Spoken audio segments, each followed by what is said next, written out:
Thank you to all my channel members, including my fan appreciation level members and my contributor level members, for helping support the YouTube channel. Hello, and welcome to my channel. My name is Jonathan Cohn, and today I have my book review of the book Monster Hunter Alpha by Larry Correia. I actually interviewed Larry Correia recently, a couple weeks ago, so just look up on the channel, or just look up on YouTube, Larry Correia interviewed Jonathan Cohn, you'll find it. That was really fun, and he actually told me that this was one of his favorites in the series. But this is the third book in the series. I had previously read the first two and a spin-off, so I'd read Monster Hunter International, which I really loved. Gave it like an 8 out of 10. Really just fun, schlocky book. And then I read Vendetta, which is also a really fun book, which is like a 7.5 out of 10. So another really fun book. And my favorite Larry Correia monster book yet is the spin-off book Monster Hunter Memoirs Fever that he did with Jason Cordova, which I loved this book. I thought this was a great book. So I'm really enjoying the Monster Hunter universe. It's schlocky, it's fun, it's guys who go down hunting monsters. I mean, how is that not fun? And that is what this book is about. But it's a little different. The first two books feature the main character, Owen Zastavia Pitt, who is, the accountant turned Monster Hunter International guy. This book is not about Owen. This is about Earl Harbinger, who is the grandfather, who is also kind of or is a great grandfather. He's the patriarch of the family, who's also the in charge of Monster Hunter International.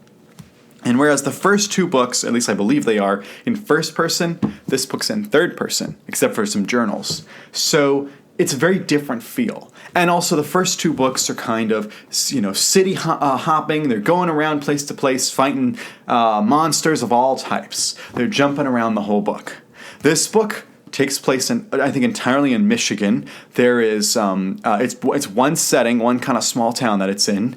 It is one type of monster, werewolves, that they're hunting, and it's really one monster hunter guy, and that's Earl Harbinger. None of the others are present, and so as a result, it has this small feeling compared to the others, despite being close in page count to the others in length, but it just has this smaller scope to it, which I actually really enjoyed.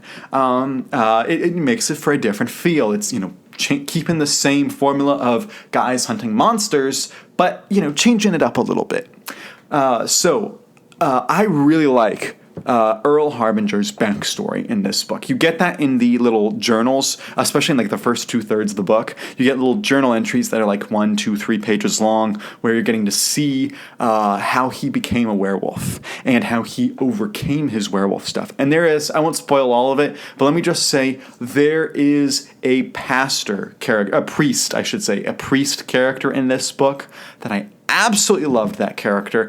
I absolutely loved what Larry Correia did with Earl Harbinger's backstory, and I was like, yes to everything. This is a great backstory. I love this character, and that's really. If the book didn't have that backstory, I would have enjoyed it, but I enjoyed it much more because I really connected with Earl because of that backstory, and also it deals with some themes about suicide that I thought were excellently handled, about purpose in life, about what to do when you think everything's messed up in life. And I thought that Larry did that phenomenally. This schlocky fantasy of a guy fighting werewolves, oh my goodness, it has some really deep themes. Who knew? I really like it. So I really liked that part of the book. Then there's the main part of the book where, there's werewolves in this small town in Michigan, and Earl Harbinger, who is not a spring chicken, by the way, although he looks younger than he really is because of his being a werewolf. But he is like the one person who knows about this, and he's able to fight. Well, there's someone in the town who ends up getting bitten and turns into a werewolf, and Earl spends the book trying to help that person overcome the hunger to become like a werewolf and to try to control it like he does. And there's also someone who wants to purposefully make him lash out as a werewolf so that they have a reason to get rid of his puff immunity. And I just loved all of that story. I thought it was all so interesting. I really liked the way that Earl's written. I really liked that other character. I'm not spoiling it for who it is. I also really liked how the villains were handled in this book. And then, of course, there's all the werewolves who actually have personalities and stuff that they hunt. And, a book about werewolves ended up being, and books from the perspective of werewolves ended up being very relatable. Ended up being very, I felt like I connected with the characters. And this is why genre fiction works so well, is that it is able to tackle deeply human themes while not making you feel like you're being preached at because it's happening to a werewolf. You don't feel like, oh, I'm having to deal with this theme about suicide because it's not a regular guy who's dealing with this. It's a guy who just turned into a freaking werewolf. So I thought that was really well handled, and this really reminds me why I love genre fiction so much. There's also kind of a budding love story in this. I don't know where that love story is going to go, and on the surface, if I described to you this love story, you would say that is the most gross, icky, like there's a problem love story there. It makes sense why it works. When you read the book, it makes sense, but it is a little icky. It's a little weird, but trust me, it's actually quite cute. And yes, it involves the 110-year-old Earl Harbinger and a much younger woman. But I really enjoyed that part of the story. I thought that the book is a little overlong. A book like this, that's a schlocky, fighting werewolves book, doesn't need to be 550 pages. This type of series should be like 300 to 400 pages. Like, memoirs work so well because it's so short and focused and just tells the story it needs to tell. Adds no extra fluff. Makes you want more.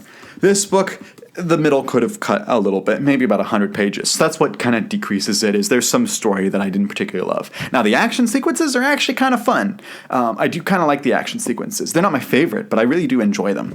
But I'm not into all the the guns and it's this type of gun and this type of caliber, and I'm like, yeah, I don't care about that. But it's still a lot of fun to read. So I actually really surprisingly enjoyed the book quite a bit, and I'm really looking forward to seeing what happens next with the series.